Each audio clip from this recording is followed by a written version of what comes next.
But like I said, I've had this 897 Delta, Gary, for about 10 years. And I've gotten a lot of enjoyment from Parks on the Air and other activities. And I'm going to mourn when it dies because, you know, as these things get older, parts get harder to find. KA4KOE.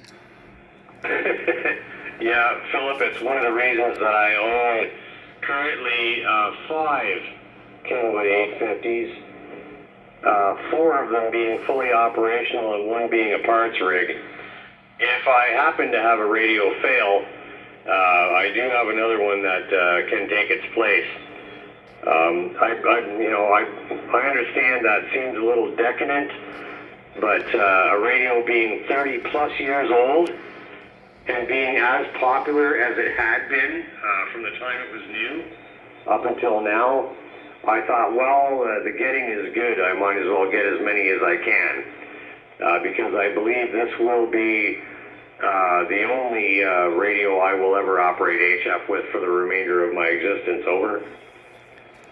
Well, believe me, sir, I understand decadent. I'm the one with the 800-pound broadcast transmitter in my garage. Over.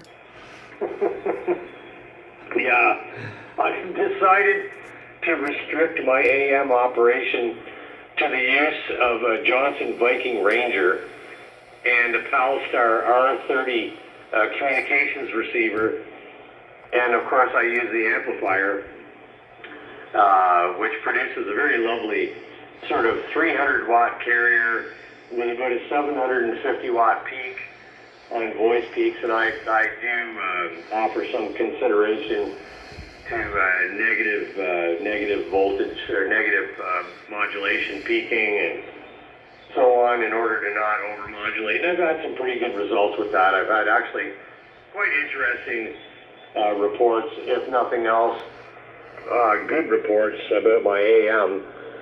But I primarily operate AM on the weekends. I'll get up early in the morning with a cup of coffee and come down here and wheel it on, and it'll be on 80 meters, 3.885 or 3.725. There's a couple of gentlemen that operate down 3.660, and I know there's a couple of nets on 40 that I've listened to a few times.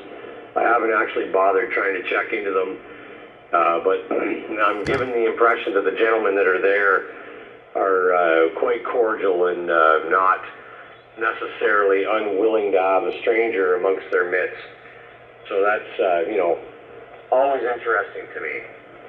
KA4KOE from VE3UPZ. Back over to you, Philip.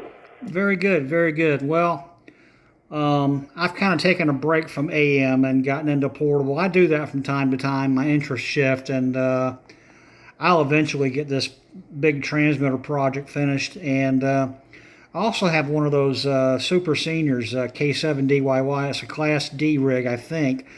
And it'll do legal limit carrier in the U.S., 375 watts of carrier, but you don't get a lot of headroom.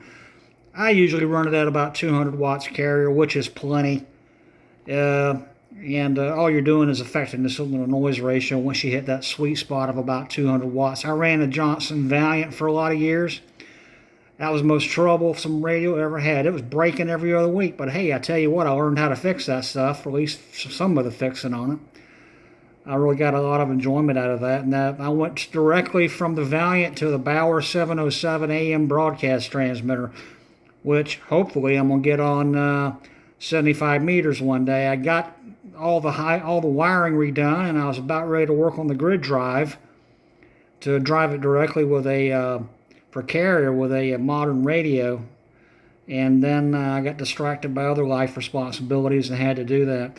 I work as an electrical engineer for the 3rd Infantry Division down here at Fort Stewart. I've been out there for going on 15 years this November, and I love it. I love working with soldiers and our other partners on the base, KA4KOE.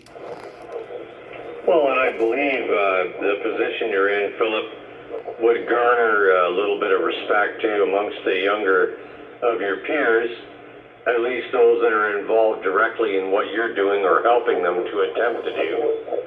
So, all you need is just to feel like you're necessary and needed.